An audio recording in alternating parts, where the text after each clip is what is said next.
All right, man. Today we're going to be talking about what to do when your wife wants to leave. So, a lot of guys they come to me when they're in this situation, a little bit late to the game. Would have been good if they came earlier, but this is where we're at a lot of times. So, some of the normal thoughts and feelings you're going to go through. So, you might be thinking to yourself, I can't believe this is happening, right? And this makes you feel very overwhelmed. You're probably thinking, how can I get her back? What can I do? That's usually what guys are asking when they come in. But really, this comes from the feeling that comes with that is anxiety, right? Also, kind of this needy, graspy feeling like you're kind of sort of chasing after her. That energy is actually going to sort of push her away. But it's normal, right? It's normal to feel that and think that way. You might be thinking, what will this do to me and my family? And that brings a lot of fear about the future. What is this going to mean to me? How am I going to cope? How are we going to deal with the kids? What does this mean financially, right? All of that. What did I do wrong? Probably asking yourself. And again, that leads to some confusion. Sometimes that can be a productive question, but if you're really kind of thinking about it, not just more of this self pity, like, oh, what did I do? I didn't. A lot of guys will say, well, I didn't cheat on her. I didn't, I wasn't beating her, as if, that's good enough and she should stay, right? So that could lead to confusion. You might be asking yourself, what's wrong with me? Right? She knows me better than anybody and she rejected me. So there must be something wrong with me. And that leads to feelings of sadness, self pity. So, look, all of these emotions, all of these thoughts, they are 100% normal. Okay. Nothing's going wrong because you are thinking this way and feeling this way. You actually don't need to fight these feelings or get rid of them. Okay.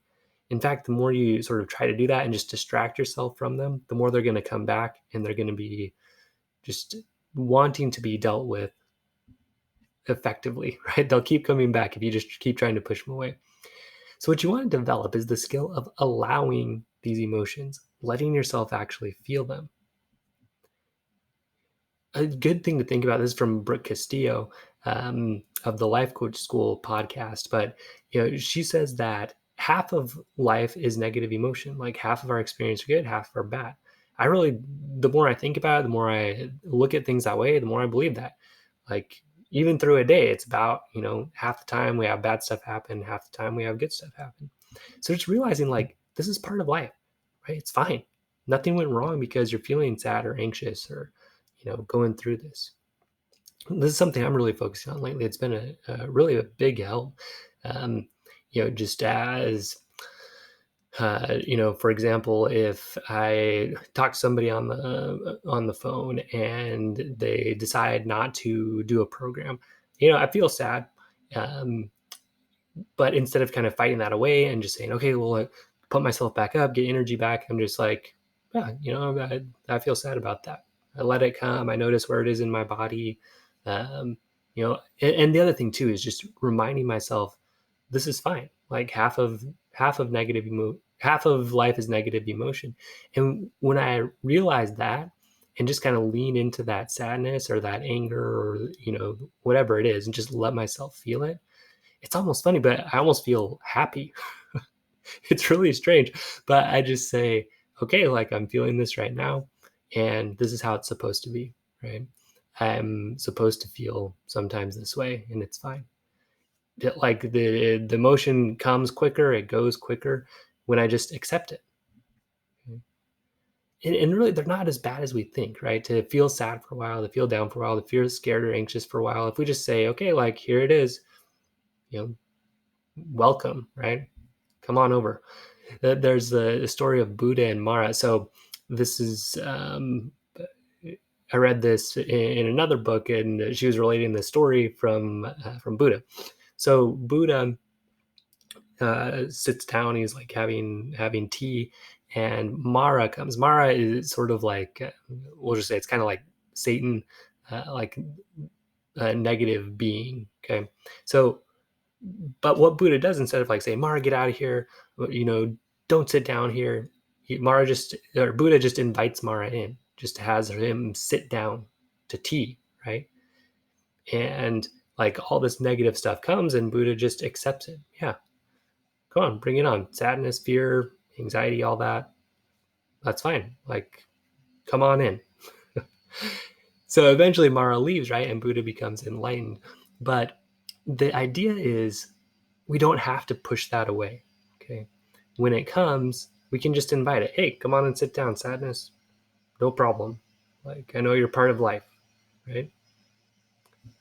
So it's an interesting skill to develop, but as you start trying it, I think you're really gonna like it. Just start saying, okay, like, come on in, sadness. Like, I'm expecting this. This is part of life. Right? Makes a big difference, has for me. And guys, inviting and allowing emotions, it brings strength, right?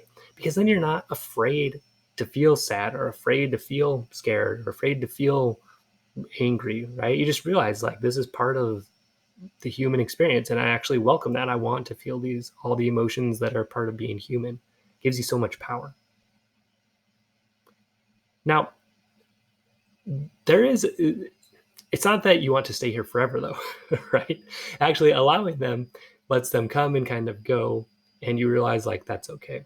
But if you keep on spinning in those thoughts, right, of, I don't know what to do, or I got to get her back, right? You feel those feelings of overwhelm and anxiety and fear and confusion and sadness, okay, and self-pity, right? So if you're in that state for a long time and your thoughts are just spinning on all of that, people don't really want to be around that very much, okay? It's not that attractive. So we invite it, right? We let it come. And then we start doing some thought work, like you've learned about, doing a state fair model, going through and saying, okay, here's what I'm thinking. And just accepting that for a while, just saying like, hey, that's fine. Like, I can feel that. That's okay. I can think that. That's okay. But then, after that, taking some time and looking back and saying, okay, is there something more useful I can use here that's going to help me feel more confident, feel more strong, feel more attractive? Okay. Because if you're constantly overwhelmed and anxious and confused and self-pity, especially, like, people don't really want to be around that. Your wife doesn't really want to be around that. Okay. So guys, here's the big secret. So when your wife says that she wants to leave, all of this is going on. It's normal. But here's the secret.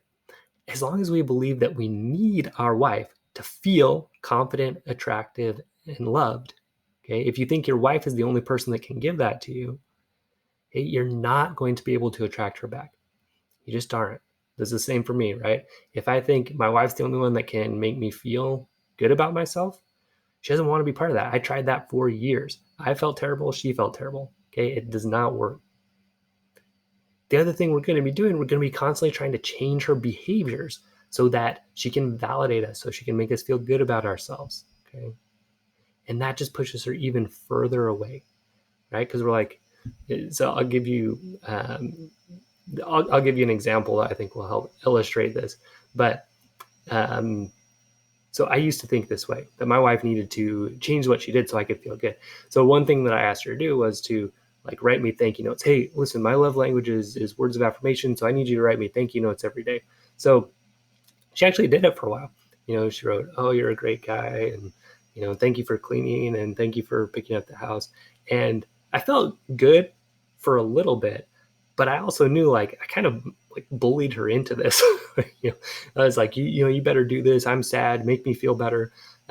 So she did it for a little bit, but eventually she stopped because she knew, and I knew too, like it wasn't a long-term solution, right? The long-term solution was me becoming a stronger version of myself. The weird thing is when I didn't need that so much from her, that's when I got it more.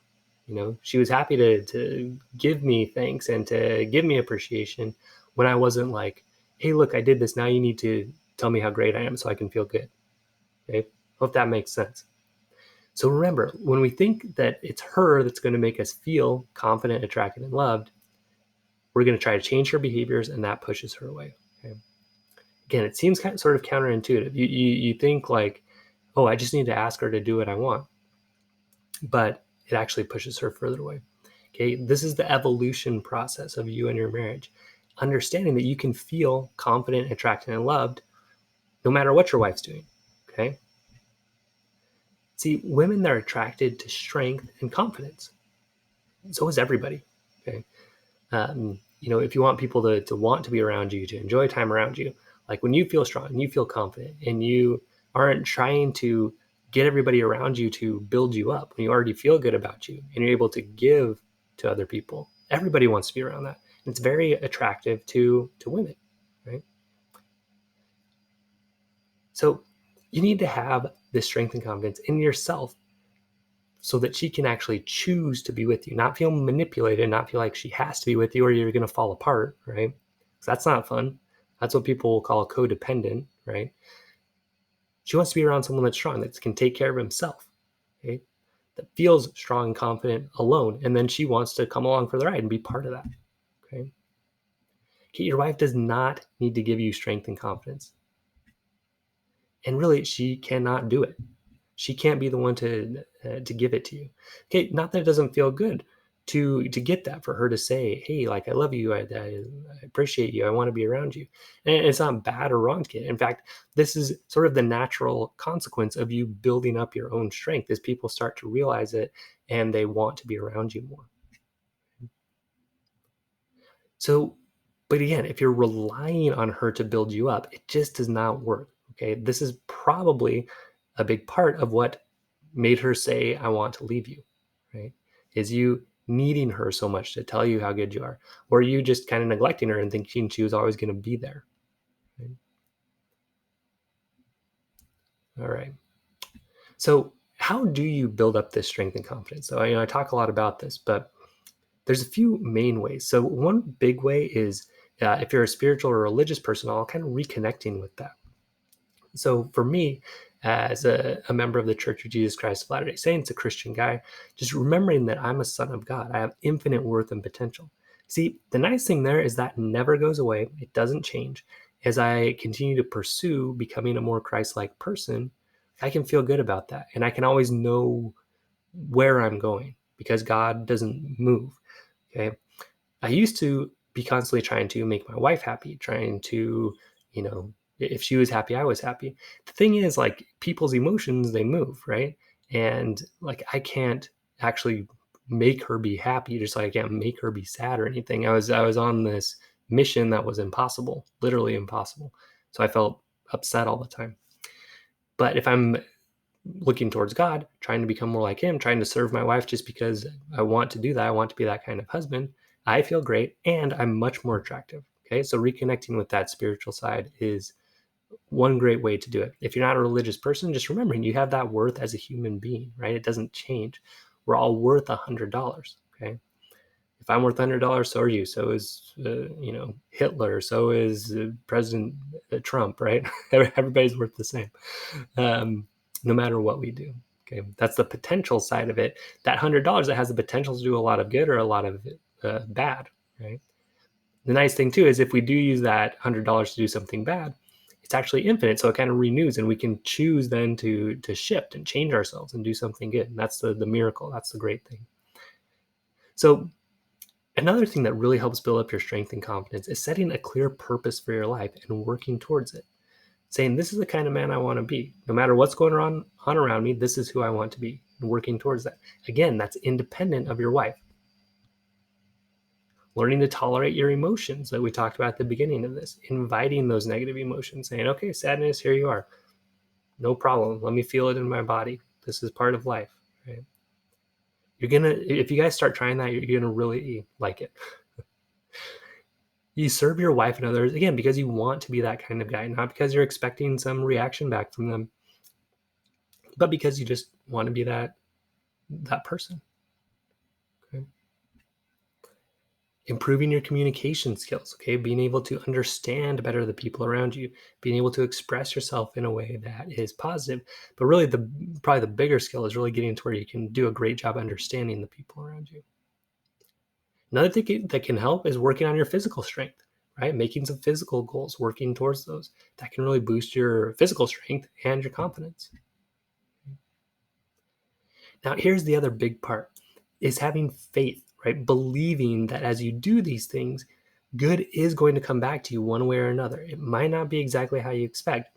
Whether you believe in God that's going to reward your good works, whether you believe in karma that, as you send out good, good's going to come back. You just believe that as you put value into the world, it's going to come back to you. However you believe it, this is just a truth. This is the truth of life. As you go out and do good, you feel great and good's going to come back to you.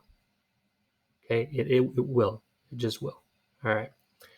So let's get on to some practical things here about how you might approach your wife. So if she says, "Look, honey, I'm thinking of leaving," or I want to leave. I've had enough. A great approach first is to try to understand why she's leaving. So you say, "Okay, like help me understand what's going on," and not from like, "No, no, no, no, no, don't go, please stay, please, please," right? All that's going to push her away. But you just say, "Okay, well, you must have thought about this for a while, and I'd like to know, what is it that makes you think that you don't want to be in this marriage anymore?" Okay, try to get into her shoes. So if she's not really offering much to you, usually there's a couple of reasons. Either it's a big thing like an affair. In that case, it'll be probably pretty obvious why she's thinking of leaving. The other one that's often not as obvious to guys is just these small things over time. So not prioritizing her, not taking time to talk and understand her thoughts, feelings, emotions, hopes, dreams. Okay. Not really getting to that level with her. Not being a partner at home, big one. Not, showing up to help clean or take care of the kids or that kind of thing. Not making her birthdays or holidays special, not taking her on date nights, right? These things tend to sort of build up over time to where she says, "Well, maybe I'm not really that important to my husband." So again, first you just want to ask her, right? Like, why are you leaving? I just want to know. I want to know so I can know for myself, right? Become a better person. So again, if she doesn't say anything, you can just offer some of these ideas. Was it that I wasn't prioritizing you, that I wasn't, around as much? She'll probably say, yeah. And then you want to say, I can see that probably made you feel, and then however you think it made her feel. So probably like not a priority, um, that you had other things that were important, that you weren't really interested in her, right? Okay. So, and then as you kind of wrap up this conversation and sort of understand where she's coming from, you want to let her know, like, hey, listen, I choose to be with you. Like, I want to be with you. I want to spend our lives together. But I understand, like, if you don't choose me, right? Like, I get it. If you don't choose me, it, I can understand from what you've told me why you might not want to be together, and I understand it might be too late to really have you want to be with me. I get that. That'd be sad for me, but you're going to make that choice. So, guys, when your wife says stuff like "I need space" and "I'm going to leave" and all of this, what she needs space from is your like pressure, right? And your mosquito behaviors of trying to, get her to appreciate you. She needs space from your, not having the strength to be able to communicate and tolerate emotion and be this guy and serve her without really needing something back, right? Just because you want to be that guy. Okay. She needs space from all of that. So when you can really get within yourself to a place where you say, look, like, I get it. If you choose to leave, like, I can understand. I'll be okay. We'll have to work something out. That'll, with the kids, if you have kids and all that, and that'd be sad for me. It'd be hard for me. Um, but I get it. If you don't choose me, you don't choose me. Um, and yeah, it might be too late. I hope it's not. Like, I want to work on it. If you give me the chance, I want to work on it. Um, but if you don't, I get it. Okay, that's the space she needs. She needs to know, like, she can choose you or not, and you're still going to be okay because you are, right? Okay, it would hurt, but you'll be okay. So this is what you have to know within yourself. Again, even if she leaves, you are going to be okay. You really are. And why will you be okay? Because your focus is on something bigger than just her, right? It's on becoming a better person. It's on building up your confidence, your strength, and your attractiveness. Okay. No matter what you choose, you're dedicated to that thing. That's why you're going to be okay, right? Because if you're not, if the only thing you're focused on is her and she's the one that's going to build up your strength, she's the one that's going to give you your confidence, then yeah, you are going to fall apart. But and she doesn't like that pressure, and she doesn't want to be around someone that relies on her for their sense of self. Okay. That's what she wants to get away from. But as you focus on becoming that guy, becoming strong, attractive, building up all that stuff, right? No matter what she chooses, you're going to feel great. Okay? And that's the win. You're going to feel strong. You're going to feel confident. Even if she doesn't choose you, you're going to feel that, right? When you can feel strong, confident, and attractive, even if your wife is not constantly telling you how great you are or having sex with you every day or appreciating you enough, right? If you can still feel strong, confident, and attractive anyway, because your focus is on becoming that kind of person. If you believe in God, if it's on God, if you don't, if you just believe in, I'm going to work towards becoming the best version of myself, being a great communicator, being great at my work, being a great father if you have kids, right? As you focus on that, you become the type of man that any woman would want to be around, okay? That's the win, right? You feel great, you feel confident, you're working towards becoming the best version of yourself, you're great at communication, you can serve others without expecting something back. Okay, who would not want to be around that kind of guy? Anybody would. Any woman would be happy to be around that kind of guy. So that's the paradox, right? As you focus on this, instead of just making her happy or instead of just getting her back, like, come on, come back, come back, come back. And instead you say, hey, look, I get why you might not have wanted to be around me. I'm going to focus on being the best version of myself. I'm working on some very specific things to do that. I understand if you don't choose me. I hope you do. You know, I want to prove to you that I am a better man, and that I'm working towards that. Um, Either way, I want to be that kind of man for for our kids, and be that good example. And even if we get divorced, we're still going to have a relationship, and so I still want to have a positive relationship with you. Um, that's healthy, and so I'm going to continue to work on this anyway, right? So as you do that, of course she's going to want to be around that kind of guy, one way or the other. This is the most likely thing to win her back. Okay.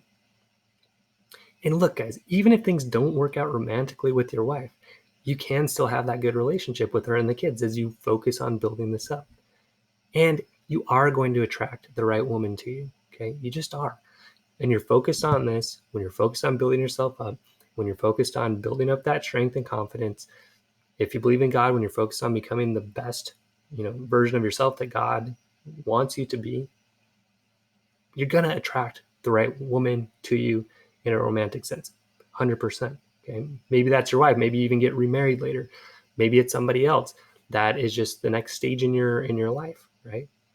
This is what you got to know. You got to be confident in that. As I do good, as I focus on this, I'm going to be attractive, and good is going to come to me. Okay, that's attractive and it feels great. Okay, when you feel good about yourself, that's what's attractive. Okay, when you feel bad, you think someone's going to come rescue you, that's not attractive. Okay, or maybe it is sort of attractive, but the person that's attracted to that is going to create the same problems that you already had in your marriage. Hope that makes sense. If you're someone who's super needy for attention, and then there's another person that really needs to be needed, okay, that's the kind of marriage that often comes together. It works for a while until it doesn't, right? Until the needy person feels like they're not getting their needs met, and the person that is caretaking feels drained. Okay, that's what happens. When you can build up strength to where you don't really need each other, but you choose each other and you build each other up and you help each other in your big goals, that's what creates an amazing marriage. And as you step into that ability, you're going to attract someone who also has that ability. Okay. So here's a summary. If your wife wants to leave you, first of all, just allow those negative emotions. Don't try to fight them away. Realize that's part of the process. Choose to start building up your strength and confidence no matter what she chooses, whether she chooses to stay with you or not, and express that to her. Look, I understand. And so you try to understand her, right? You try to understand her deeply, why she's wanting to leave. Then you let her know, hey, look, no matter what you choose, I'm committed to being a better man. This is kind of a wake up call for me.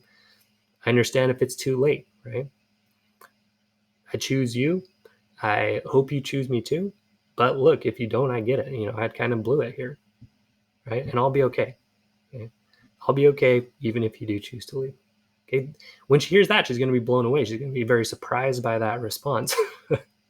And as you commit to becoming this man, that's who everybody wants to be around. Okay.